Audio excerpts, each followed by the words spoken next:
Hello, sports fans, and welcome to God Next Gaming. Your host, M1Way, here with some more Kansas City Chiefs rebuild. Actually, you know what? We're going to rephrase that. We're going to rename it. We won the Super Bowl with this team. We are now in the offseason looking to continue our run. So we're going to call it Building a Dynasty. That's right. We're going to look to unseat the Patriots, and we're going to become the new dynasty here in the NFL with this Kansas City team. They have a solid roster. I want to thank you guys first and foremost for the support that you showed on this. You guys have really liked this a lot. I'm getting some good comments back as well about the kind of moves we should make and the things we should do. I agree with a few of them, but not all of them. I will say that I think that Alex Smith's definitely some time to move on from him. I think we have one more year out of him, and we definitely need somebody to kind of develop behind him. I do have a plan in place for that, and hopefully we can get that plan to work out for us in this one. Some of you said get rid of Charles, get rid of Tom Bahali, get rid of Derek Johnson. I agree with all of that. Some of you said get rid of Macklin. Did not agree with that one. I want to keep Macklin. He was an absolute beast for us last season, and I think we'd be lost without him. We're going to hold on to him and see what we can do. We're going to try to make some moves to see if we can't get this secondary looking a little bit better. We brought in Roby. We have Mitchell here. He's a free agent, and I don't know if we're going to be able to re-sign him or if we do want to re-sign him at all with the kind of money that he's asking for. However, we are going to make sure that we get Dontari Poe back. He's an 87 overall here with the confidence boost. He's actually an 85. But he has quick development, and he's 27 years old. He's on the right side of 30. He likes our offer. We offer him a nice long contract. Eric Berry, free safety, one of the better ones in the league with quick development. Again, he's going to cost us a lot of money here, but he is well worth it as we'll try to extend the contract out as long as we possibly can. He's 28 years old. No-brainer as far as I'm concerned re-signing him. Ramik Wilson, he played fantastic for us in place of Derek Johnson when he got hurt. I like the way he looked.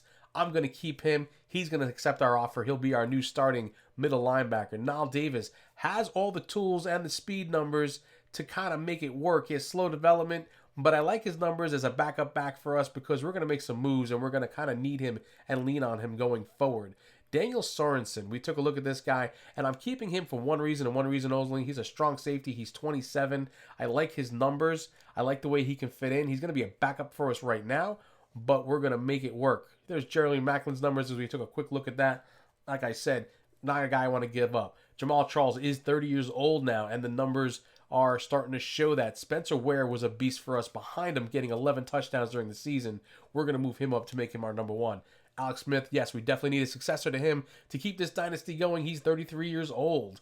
Ron Parker, the strong safety I was talking about, he is a big cap hit, and we want to move that cap hit to kind of create some more room so that we can bring in a necessary cornerback here or there or other pieces that we do need to make this team work. So Steve Nelson actually is worth $550 as a cap hit compared to the $5 million for the other guy. Steve Nelson ranks out as an 80 overall as a strong safety. We're going to switch his position when it's time to move him into that spot as a strong safety, and we're going to try to see if we can't get something for Ron Parker. So here we are offering up a third round and a fourth round pick. 2 picks, Ron Parker for the number 3 pick overall in the draft, and let's see if they accept it.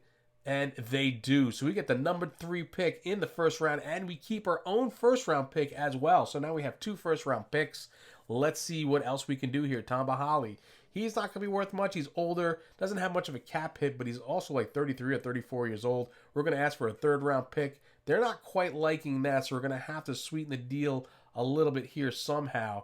Let's see if we can't maybe get a third round pick out of the Steelers straight up. The other team was not working for us there, and we're going to submit this offer and see, and they do like it. Seems like the Pittsburgh Steelers like old linebackers, but whatever. They can have him. He's too old for us, and he got hurt towards the end of the season, and I'm worried about that. Here's Jamal Charles going to the Jets for with a third round pick for their number 6 pick overall. Can we get a third first round pick in the top 10, 2 of them? Yes, we can. They will take Jamal Charles and the third round pick that we picked up along the way and give them and get us a first round pick. This is my plan right here. Roy Goodley. This guy looked good when I went through the scouting reports here. I just liked the way his numbers felt as I went through. I don't know what it was about him, but there was something about him that just kind of stuck out to me here. And I was like, I need to get this kid late in the first round, and he will be our heir apparent to Alex Smith going forward. Also looking at some of the free agents here that are available. We're going to make some offers just to try to get some depth here in the cornerback position, as we were unable to re-sign Mitchell. He didn't like what we had to offer, and that is what it is. But now we are into the draft, and we are looking at the first pick overall here. We're going to see who the 49ers take here, as we're trying to plan out our number 3 pick to see if it works out for us. They're going to take Boren, a quarterback, who actually works out to be like a 74 overall, I believe, something like that later on down the road. So now it's time for our pick, and we're going to pause this here. And I took a look at the board, and I got to be honest with you, I thought I was prepared for the number 3 and the number 6 pick. I wasn't as prepared as I wanted to be. Looking at the left tackle situation here at the top of the board, they're the best available, they're saying. And then here's DeAndre McCollum, who's a cornerback as well, and we definitely need help with cornerbacks, and he was somebody I had my eye on. There's also Sean Pemberton. We're going to take a quick look at their cards to see what they look like before we actually make our decision here, but we want to see DeAndre McCollum here is looking 7.1 with his grade there, and he's first overall in the 40-yard dash, so he's got some speed. And then there's Sean Pemberton as well. We take a look at his skills and his 7.3 combine report, number 1 and number 2 in the cone and the shuttle, and some other pretty high numbers as well as far as bench press goes. He looks pretty solid as well. This is a tough decision, folks. We definitely need a linebacker, but I think we're going to have to go with DeAndre McCollum. We need more help in the secondary than we do at linebacker right now. So we're going to go ahead and pick him. They're going to say it's a good pick. He's ranked number 11. We pick him at 3. We could see the speed, 94, 91, 89 agility.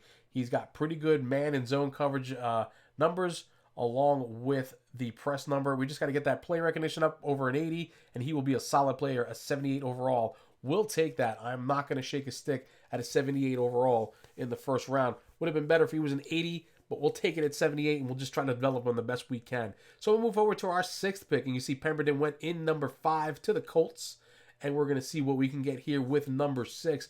This was, again, another tough one, because based upon the people that I was looking at, there's Goodley, but he was considered a late round first pick, and it wasn't something that we wanted to really look at. And we look at the best available, and again, it's those left tackles are not being touched. Connor Chamberlain is sitting there, a cornerback as well, and I want to go for a second cornerback 2-3 picks later. Doesn't make any sense. We do need help on the offensive line, and especially I think on the left tackle. It was just like, which one of these guys do I pick? I kept going back and forth looking at their numbers to try to figure out what would be a better fit for us here. You know, do we want a pass blocker? Do we want a run blocker? Do we want somebody who's balanced like Aaron Hamler? A little bit of both, because we have a decent running game. We have a great passing game. We're going to go ahead and pick Aaron Hamler. They say we reached at 27, but I like his numbers, 84, 83, 84. I mean, some decent numbers there with an 82 acceleration. So he's got it. Just got to build up that awareness from a 63. He's a 75 overall. And you want a little bit better than that as your number 6 pick, but we definitely need help on the offensive line, and we're hoping that maybe this one pans out for us, but not really sure just yet. We're going to move ahead to our 32nd pick here. This is our last first-round pick, and our quarterback is already off the board. Roy Goodley is gone. I probably should have traded up to get him. I did not make that move. He actually wound up going to the Baltimore Ravens. I'll be showing you that later on. I did not know who to pick here at this point, as I really did not plan for the late round, first round pick other than Roy Goodley. He was my plan all the way, and I thought he would still be sitting there. We went for Taylor Brinkley, a wide receiver. He was number 153. We really reached on this one, but he's 6'6", and he's a red zone threat. I think he might work out in our system. We're going to go ahead and trade away our 5th round pick for a 4th and a 7th round. We'll take that offer and take it all day long. And then our 6th round pick, we're going to give that one away for our 4th round pick as well in next year's draft. And that looks pretty good to me as well. We're picking up all these draft picks for the next season. Hopefully we can make up what we lost here in the next draft. And hopefully we can keep this team steamrolling through as we, like I said, trying to make some moves that are working. And we traded away a bunch of our last picks. So we'll take a look at the draft recap quickly here. You can see what we're looking at. And we'll take a look at Sean Pemberton as well. He's a 79. That was the other guy we were looking at. One better than the guy we picked, which is fine. But there is Roy Goodley. He's a 78 overall. But here's the shocker, folks. Went to the Ravens. He's a superstar development with an 80 overall. Late first round. He went like number 20. And he was definitely a great pick to have. The awareness needs to come up from a 69. But all those other numbers are off the charts. 84 medium accuracy. 86 medium accuracy. And 84 short accuracy. Unbelievable numbers. and we really missed out on that guy. So now we're going to make our roster moves here. We're going to move Nelson over to strong safety like we said, and we're going to turn him into a run support type of guy because that's the kind of numbers that he has when you look at his attributes, and that's what it should pan out for us. We're going to make a bunch of other moves as well here. We're going to move some of the linemen around and the linebackers around to make it fit better for this team to put the best product on the field. Bailey needs to become a defensive tackle, and we're going to move Howard.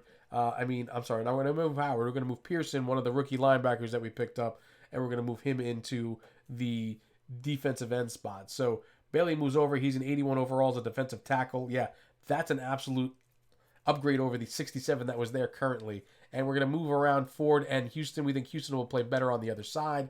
Wilson and Johnson are still stuck in the middle there. As we saw them, there's Nelson up as our starting strong safety to replace Ron Parker. We're going to move Jones over to the other side. And Pearson's now a right end, and he's a 72 as a right end rather than like a 67 as a linebacker. But that's going to do it for this one, folks. Again, thank you so much for the support. Leave your comments below. Let me know what other moves you think we should make here, maybe before the season actually starts, to see what we can do to continue this dynasty, or actually build this dynasty is what we need to do. But again, thank you so much. I'll see you around the channel, and bye-bye now.